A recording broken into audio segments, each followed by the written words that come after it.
Welcome to Lawnporn Live, a live stream about lawns and how to get a good one. Get your lawn on. Hopefully I've got sound this time. Yeah, I didn't click it on for some reason. Look, I've had an absolute day of it this morning, and early this afternoon, trying to get the software to work. I had a computer reset and then everything went screwy, and I'm watching tutorials on how to set it all up again. So look, really sorry about the one I just did before. No one could hear me. Hopefully you can hear me now. So yeah, all good. We'll have a chat about the video that I just put out about the swardman and the dethatch. And look, we'll also talk about pre-emergent herbicides. So stick around for the show. How can I apply no audio to the wife like this? Yeah, look, sorry. Hopefully someone will give me a message that they can actually hear this. So anyway, I'll cut straight to the intro. It's just been an absolute nightmare. Let's try the intro.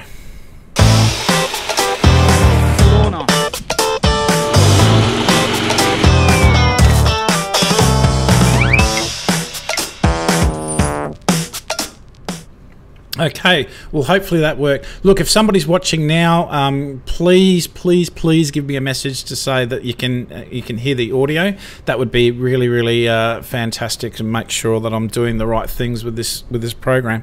It's, you know, I set it up and I left it alone because I had it all working, and obviously the program somehow changes everything back to you know, back to something else, and it just annoys the hell out of me. Well, look, yeah, if you're sticking around, don't expect too many will after seeing me chatting away and no sound for 2 minutes before. I think they've probably given up on me. But look, this is going to be the new format of how I'm going to do things with the Lawnporn YouTube channel.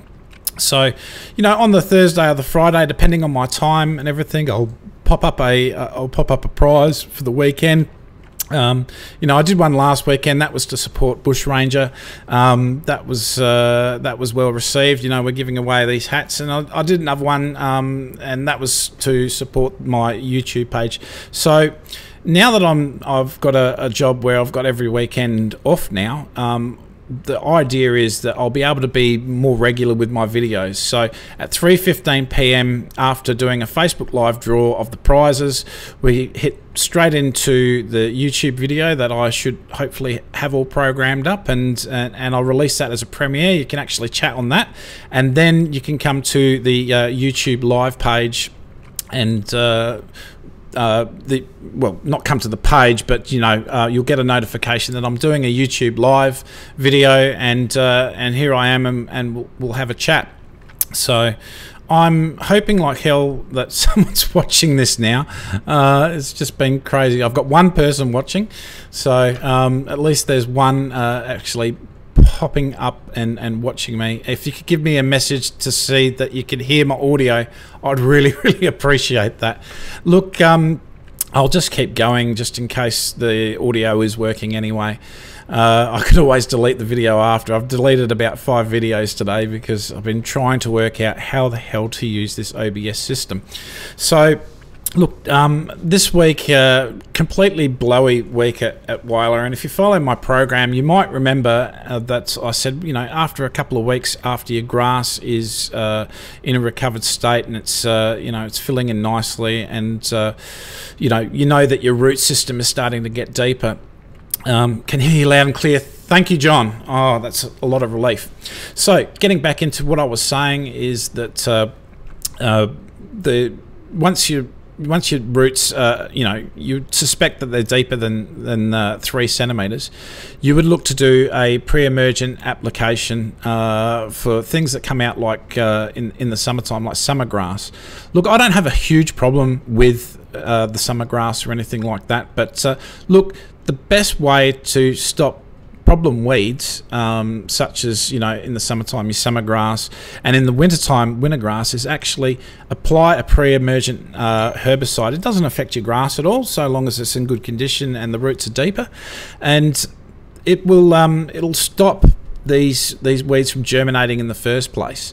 So, you know, the wintertime for the winter grass, you would put it down, you know, March, April, early May. I did mine in early May because it took me a while to get this product, and I didn't have any winter grass at all. Look, summer grass I don't tend to have a problem with. I have a few that come up every now and then, but look, I don't want them coming up at all. So prevention is better than the cure, because once they're up, you know, you have to use a post-emergent herbicide, and that tends to be tougher on grass than using a pre-emergent. So this week, you know, I got down to Whyalla. I did, you know, 3 mows this week, and it was blowy all week. We call it Blowvember at Whyalla. Really, the wind really gets up, and you know, when I went down there on yesterday, I was hoping that the wind was going to be down. You know, the weather apps said it was going to be fairly low, but I got down there and it was still blowing, you know, 14, 15 knots with gusts up to 20, 22. So there was just no hope of getting a pre-emergent down. Look, I'll look at other times this week to get that pre-emergent down. If you're interested in the pre-emergent herbicide side of things, go to newturf.com.au and have a look at, you know, Embargo, it's called. That's the stuff that I use. And look, if you're looking for it, I think they sell it in a 5-litre pack or a 10-litre pack or something, which is ridiculous. I mean, 100-metre square lawn, you'll only need 50 mils for a treatment. The toolroom.com.au, they actually sell the 500 mil Embargo, which is a much nicer size for the home domestic market. So check that out. I think there's a few others that sell it as well. Well, I've had a lot of people ask me about the Swardman. A lot of people interested in that product, and you know, the question that came up this week a lot on private message to me, either, you know, you can private message Lawnporn, you can actually private message me on my own Facebook page if you friend me. My name's Matthew Dorm. I don't know if there's too many there, but you know, you'll see my profile picture, I think, is just me and Heidi cutting a lawn with a pair of scissors. But getting back to the Swardman question, is the Swardman worth the money? And look, it is a lot of money to get a Swardman. I mean, a Swardman with a cartridge, you're almost touching on $3,500–4,000 thereabouts, and you know, it is a lot of money. Look, the cut is really good. I've been using the 10-blade reel, and the more blades, you know, that you get, you know, it's going to be a finer cut, nicer cut. I've also got the big version, the 55, which is a 22-inch. Look, it's, yeah, no doubt, it's a lot of money, and a lot of people that are getting one already when the next shipment comes in. I think that's already sold out. If you want to buy these, you've got to contact allmowerspares.com.au. I think they've just organised more shipments. I'm not exactly sure. You have to talk to them.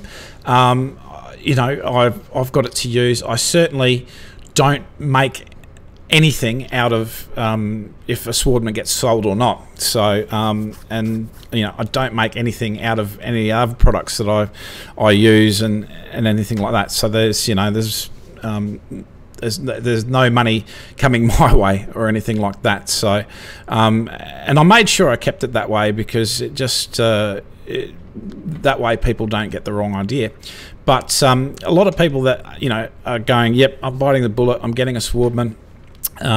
What is the you know, because there's quite a few cartridges, I think about 5 that you can get. What would be the one that, you know, because people's budgets are limited, what would be the main cartridge you get if you only could choose one? And the one that I would choose is, they call it a scarifying reel, but it's just a dethatcher. As you saw in the video, if you watched it, if you haven't, it's my latest video that I've just pumped out. There's got these little finger tines that, you know, go in, grab at the thatch layer, with trying to leave the top of the grass sort of unaffected. It's a lot like what a groomer is, but you know, it won't pull up it won't make cuts at the top of the crown like a groomer does. It's very, very similar sort of thing, but not quite the same. So, you know, that would be the one cartridge that I would get extra if I was looking at a swardman. I've got my cutting reel. What other reel would I get? I mean, there's the verticutter. You know, you can get that one, but you know, it's the verticutter. You would only use that, you know, maybe a couple of times a year, you know, when you do a reno, or maybe when you do your late summer dethatch or something like that. You obviously wouldn't use it over the winter because there's no repair happening with the grass. It's in dormant condition. Yeah, so you'd only use that a few times, but the scarifying, well, I'll start calling it dethatching reel from now on. Yeah, it's the one that you would use the most. Now, anyway, that's what I would get. And look, I would use that probably, and I haven't got into a regular use with it yet. I'd use it every, say, 2-3 weeks. You know, the repair time isn't that much after when you do it. So, you know, in a couple of days you won't probably even notice those little groove lines that you saw. You know, you'll get that repair, and you know, it's all about taking that thatch layer out. So when you do the low mow, you're not going to have the thatch poking through, so it'll help you maintain a low mow. Not only that, it's opening up the thatch layer and removing some of that material. It's keeping it low, so that way water, air and nutrients are getting to the soil. And then, you know, if your soil's in good condition with your soil wetter, or, you know, it's nicely aerated, it's got some, you know, sand in the profile, and it's accepting water, it's not hydrophobic, then all those things will get to the root zone. So the water, air, nutrients gets to the roots, and yeah, and your grass will grow. So yeah, that's something that, you know, I did yesterday. You know, I really wanted to do the pre-emergent herbicide. I'm going to have to wait till later on in the week and you know, get down to Wyler. Those people who actively follow the channel know that I've got a house in Port Augusta. It's just a rental, and my main lawn's at Wyler. I've actually sold that place. It's all sold now. Thanks for all the comments and everything. People wanting to buy the house, and, you know, people asking for, you know, mowers to be left behind if they bought the house, and blah blah blah blah. But it lasted on the market 2 days. It was gone. Somebody bought it. So I'll be moving out of that house, and, you know, I'll be starting my new lawn at Port Augusta. I've got permission to do that, so that's nice. All right, let's get to some of the chats. Obviously, people can hear me loud and clear. Thanks, John. John's actually bought a cylinder mower the other week based on my recommendations on my reviews, but it wasn't the Swardman. Look, I really like the Brodia, obviously, but I also was really surprised with the Bush Ranger mower. It's nice and light, and you know, a few people didn't like the front roller, but I thought it was retro and cool, you know, and it certainly aided, I thought anyway, to the lightness of the whole thing. Of you know, well, not the lightness. What should I say? The ease of you know, in turning and stuff like that. So the ease in the control, and, you know, those little gaps aren't an issue. In those gaps the grass stands up. Look, mine's really low anyway, and I thought the rollers were good, and the control of the mower is good. It's a little bit lighter on the you know, on the grass than some other mowers that I've used, but look, you just have to pay attention. One thing I really did like about the Bush Ranger was that the handle was nice and easy to use, nice and ergonomic, and you know, one little catch thing, like a bicycle wheel, you know, undo it, and you can just pop the pop the handle down for nice easy storage, and when you put it back up, it's nice and solid. No issues there, no flexes or anything like that. So I thought it was a really well thought out mower. Look, for $16.99 for a 20-inch, yeah, brilliant. Look, you know, I've only had a few goes with it, and I haven't had to pull it apart or anything for you know, sharpening the reel or anything yet. So I can only I can't really comment on the serviceability of it yet. So yeah, but for certainly that kind of money, you know, a lot of people are, you know, obviously wanting to buy Scott Bonners, but that market is pretty much blowing out now. It's pretty hard to source one, and then once you've got it, you've got to spend quite a lot of money and fix it, and you know, you can go quite easily into the $2-3 grand mark after you've bought it and you know, refurbished it. All right, what other questions have we got? Okay, Jamie, how often do you put green light down, and when is the best time to apply? I'm in WA and the weather is starting to heat up. Okay, I had a little, I've got a program on when I do stuff, which is www.lawnpornonline.com. If you go to programs and tips, and if you go into the spring 2018 calendar logbook or something, I think it's called, that'll show you how often I put it down. Generally, what I will be doing is you know, 1 week green light, root builder, tank mixed. Those two products work really well together. And when you do a tank mix, like if you know you're doing a low what is it, low application, so like green light's 200 mils, root builder's 50 mils. Putting those products together, you don't have to half the amount or anything like that. There's a little bit of confusion there.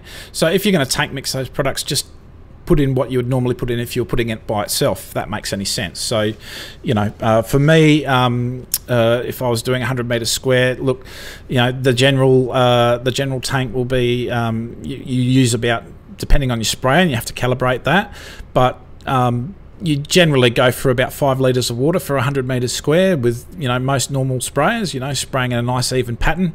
I would be putting 200 mils of green light in that and 50 mils of root builder. You would do that about fortnightly.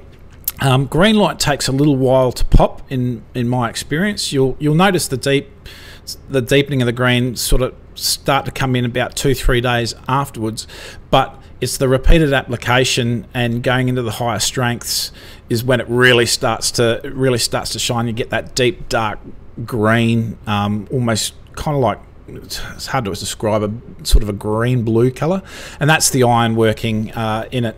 Now, I did do a little, I did have a problem with seed heads just recently, and I actually did 3 apps of green light within 1 week.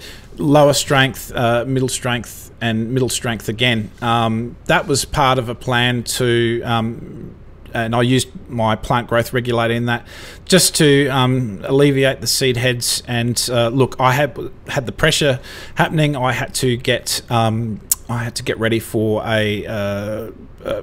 the people coming around to take pictures of the house for it to sell. So I wanted it looking best I could. My grass was already quite used to foliar applications, but look, I was pushing the limit a bit there. I was a bit concerned, but look, it ended up being okay. So if you're a first-time user of the green light, go the lowest application, and I would do it fortnightly until you get more experience with the product. Going up in application strength by the 3rd or 4th application is when you would be looking at full strength.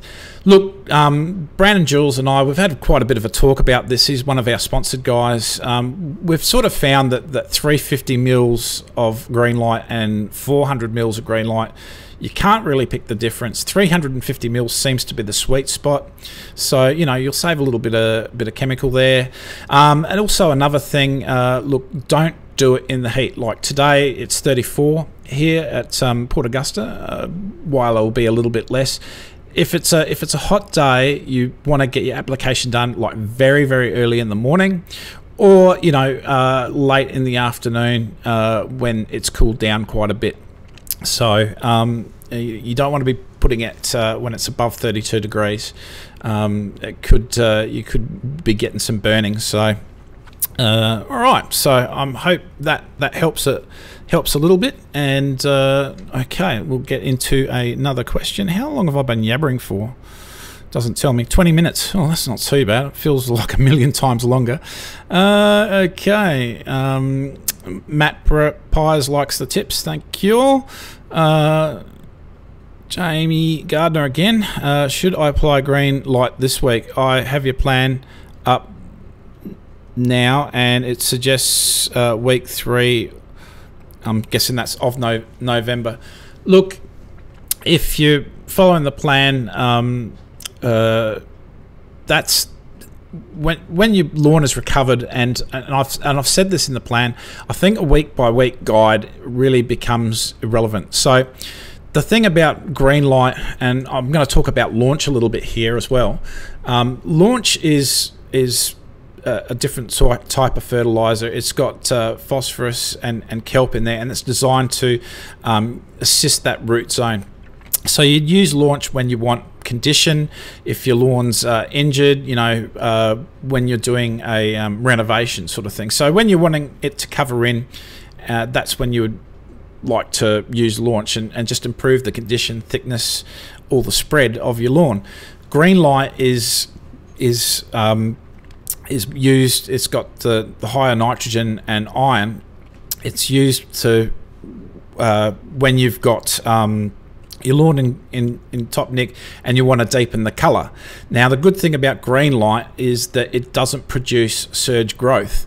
So when you're using your green light on your nice condition, fully recovered lawn, it will it's not going to cause that surge growth that you're then having to mow constantly to you know keep on top of things. So especially when your lawn is in a in a bad injured condition or recovering from renovation or some other cultural practice, is when you would use launch. Once you've got it pretty much set and everything's good and you're happy with it, that's when you would use green light. So just like use your own judgment in that respect. Okay, John Kimber, why South African seaweed? South African seaweed. All right, there's a couple of reasons. Number one, the Cape of South Africa, where they source it from, is considered the best location in the world for kelp. The reason being it's far away from ports, hence pollution, and the people that go out and grab this stuff, they use a proprietary process of abstracting that kelp compared to heat and chemical methods, and that's to save the cytokine to auxin ratio, which is your hormones. When you use heat and when you use chemicals to abstract the kelp into products for lawn care products, for example, those processes can really attack the ratio.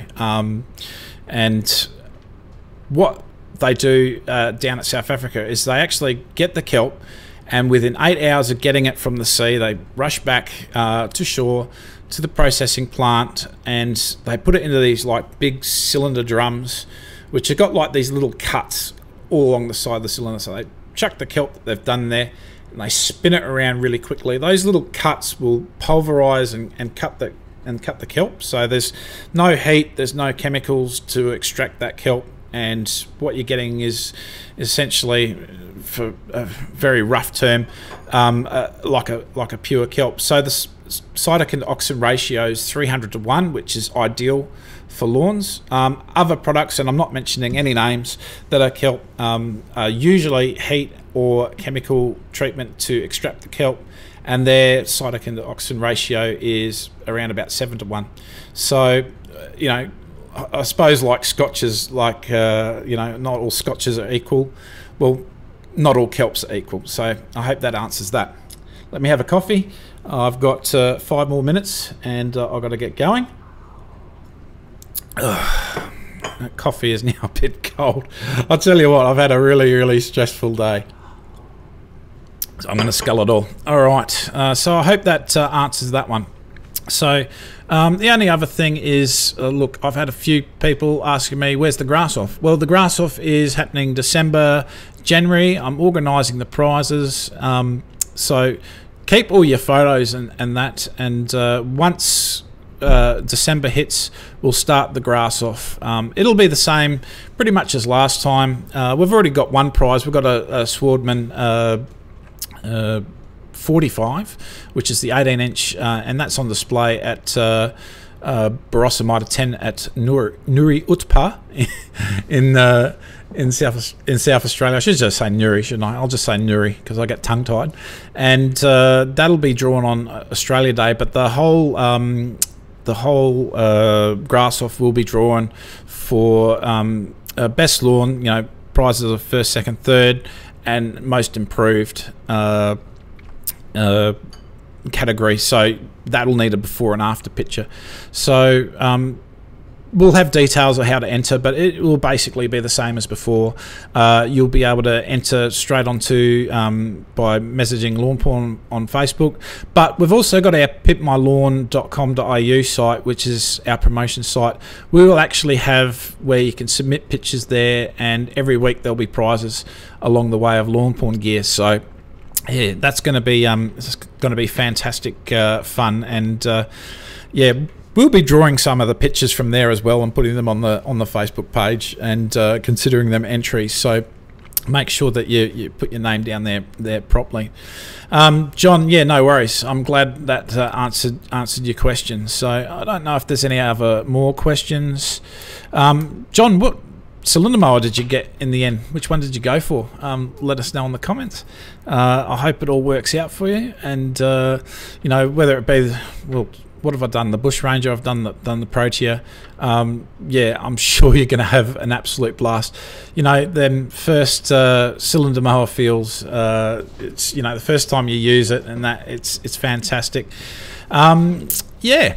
Well, anyway, I hope we've had a good old chat. Look, if you're following the program